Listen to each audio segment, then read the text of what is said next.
Hi dear students, welcome to our channel Accountancy in Tamil. இன்னைக்கு வீடியோல 11th standard accountancy chapter 4 உடைய exercise 11th sum பார்க்கலாம்.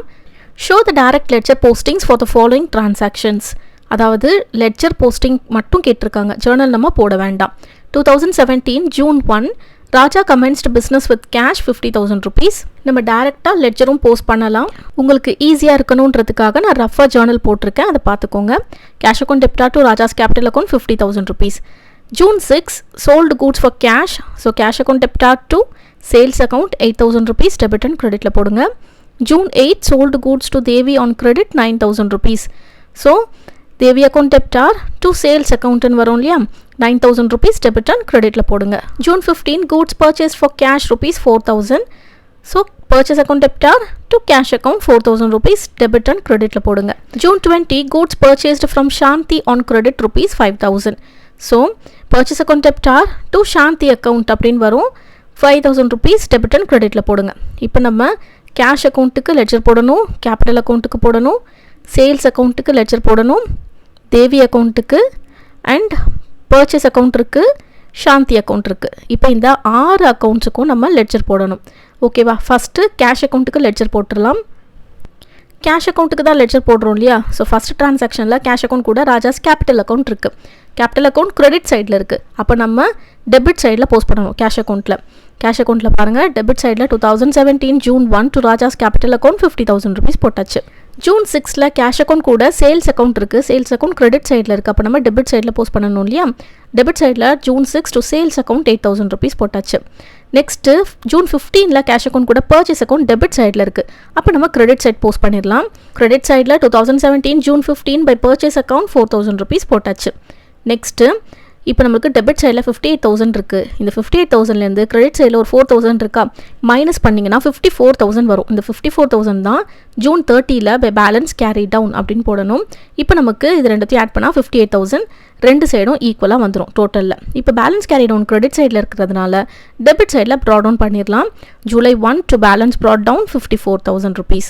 Next Raja's capital அக்கௌண்ட்டுக்கு நம்ம ledger போட்டுடலாம். இப்போ கேபிட்டல் அக்கௌண்ட் கூட நம்மளுக்கு கேஷ் அக்கௌண்ட் இருக்குது. June 1 கேஷ் அக்கௌண்ட் டெபிட் சைடில் இருக்குது. ஸோ நம்ம கிரெடிட் சைடில் போஸ்ட் பண்ணணும். கேபிட்டல் அக்கௌண்ட்டில் கிரெடிட் சைடில் பாருங்கள், 2017 June 1 by cash account 50,000 rupees போட்டாச்சு. கேபிட்டல் அக்கௌண்ட்டில் வேறு எந்த டிரான்சாக்ஷனும் இல்லை. அதனால் இந்த 50,000 அப்படியே நம்ம டெபிட் சைடில் பேலன்ஸ் கேரி டவுனாக போட்டுடலாம். June 30 to balance carry down 50,000 rupees. இப்போ நம்ம டோட்டல் போட்டுடலாம். டோட்டல் போட்டதுக்கப்புறம் டெபிட் சைடில் கேரி டவுன் பண்ணியிருந்தோம் இல்லையா? So July 1 by balance brought down 50,000 rupees credit சைடில் போட்டாச்சு. நெக்ஸ்ட்டு சேல்ஸ் அக்கௌண்ட்டுக்கு லெட்ஜர் போட்டுடலாம். June 6 சேல்ஸ் அக்கௌண்ட் கூட கேஷ் அக்கௌண்ட் இருக்குது. கேஷ் அக்கௌண்ட் டெபிட் சைடில் இருக்குது. ஸோ நம்ம கிரெடிட் சைடில் போஸ்ட் பண்ணிடலாம். சேல்ஸ் அக்கௌண்ட்டில் கிரெடிட் சைடில் 2017 June 6 by cash account 8,000 rupees போட்டாச்சு. நெக்ஸ்ட்டு சேல்ஸ் அக்கௌண்ட் கூட தேவி அக்கௌண்ட் இருக்குது. June 8 9,000 டெபிட்டில் இருக்குது. அதனால நம்ம கிரெடிட் சைட் போஸ்ட் பண்ணிடலாம். By Devi account 9,000 rupees. இப்போ சேல்ஸ் அக்கௌண்ட்டில் வேறு எந்த டிரான்சாக்ஷனும் இல்லை. ஸோ கிரெடிட் சைட்டில் இருக்கிற இந்த ரெண்டு ஃபிகர்ஸையும் ஆட் பண்ணோன்னா 17,000 வருது. இந்த 17,000 அப்படியே நம்ம கேரி டவுன் பண்ணிடலாம். டெபிட் சைடில் 2017 June 30 to balance carry down 17,000 போட்டாச்சு. இப்போ ரெண்டு சைடும் நம்மளுக்கு 17,000 ஈக்குவலாக வந்துருச்சு டோட்டலில். இப்போ கிரெடிட் சைடில் July 1 by balance brought down போட்டு 17,000 rupees போட்டாச்சு. நெக்ஸ்ட்டு தேவி அக்கௌண்ட்டுக்கு லெட்ஜர் போட்டுடலாம். தேவி அக்கௌண்ட் கூட சேல்ஸ் அக்கௌண்ட் இருக்குது. June 8 9,000 rupees கிரெடிட் சைடில் இருக்குது. ஸோ சேல்ஸ் அக்கௌண்ட்டை டெபிட் சைடில் போட்டுடலாம். 2017 June 8 to sales account 9,000 rupees debit சைடில் போட்டாச்சு. இந்த 9,000 அப்படியே நம்ம கேரி டவுன் பண்ணிடலாம். தேவி அக்கௌண்ட்ஸ்லையும் வேறு எந்த டிரான்சாக்ஷனும் இல்லை. இப்போ அதே 9,000 என்ன பண்ணணும், ப்ராட் டவுன் பண்ணணும். கிரெடிட் சைடில் கேரி டவுன் பண்ணணும் இல்லையா? அதனால் டெபிட் சைடில் ப்ராட் டவுன் பண்ணிக்கலாம். டோட்டல் போட்டு முடிச்சதும் இந்த மாதிரி லைன்ஸ் வந்து கரெக்டாக போட்டுருங்க.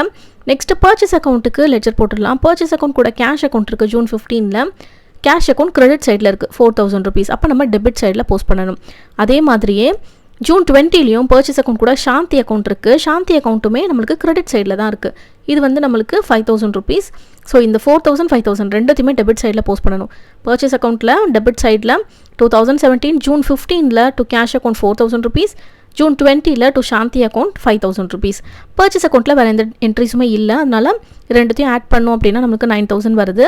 ஸோ 9,000 rupees அப்படியே நம்ம கிரெடிட் சைடில் பை பேலன்ஸ் கேரி டவுன் போடுங்க.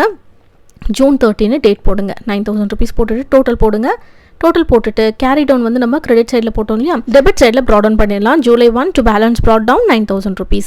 நெக்ஸ்ட்டு சாந்தி அக்கௌண்ட்டுக்கு லெட்ஜர் அக்கௌண்ட்ஸ் போட்டுடலாம். சாந்தி அக்கௌண்ட் கூட பர்ச்சேஸ் அக்கௌண்ட் இருக்குது, டெபிட்டில் இருக்குது June 20ல். ஓகேவா, ஸோ கிரெடிட்டில் போஸ்ட் பண்ணிடலாம். கிரெடிட் சைடில் 2017 June 20 பை பர்ச்சேஸ் அக்கௌண்ட் 5,000 போட்டாச்சு. இப்போ வேறு எந்த என்ட்ரிஸும் இல்லைன்றதுனால அதே 5,000 டெபிட் சைடில் பேலன்ஸ் கேரி டவுனாக போட்டாச்சு. நெக்ஸ்ட் டோட்டல் போடுங்க. அடுத்தது இதே அமௌண்ட்டை பேலன்ஸ் ப்ராட் டவுனாக கிரெடிட் சைடில் போடுங்க. இந்த சம் உங்கள் எல்லாருக்குமே ஈஸியாக புரிஞ்சிருக்கும்னு நினைக்கிறேன். இந்த சம்மில் உங்களுக்கு ஏதாவது டவுட்ஸ் இருந்துச்சுன்னா கண்டிப்பாக கமெண்ட் செக்ஷனில் கேளுங்க. இப்போ கரண்ட்டாக உங்களுக்கு ஸ்கூலில் எந்த சாப்டர் எடுத்துகிட்டு இருக்காங்கன்னு சொல்லுங்கள். அதே நேரம் உங்களுக்கு எந்த சாப்டர் ரொம்ப டஃப்பாக இருக்குன்னு நீங்கள் நினைக்கிறீங்கன்னு கமெண்ட் செக்ஷனில் சொல்லுங்கள். அந்த சாப்டரோடைய வீடியோஸ் எல்லாமே நான் உங்களுக்கு சீக்கிரமாக அப்லோட் பண்ணுறேன். தேங்க்ஸ் ஃபார் வாட்சிங்.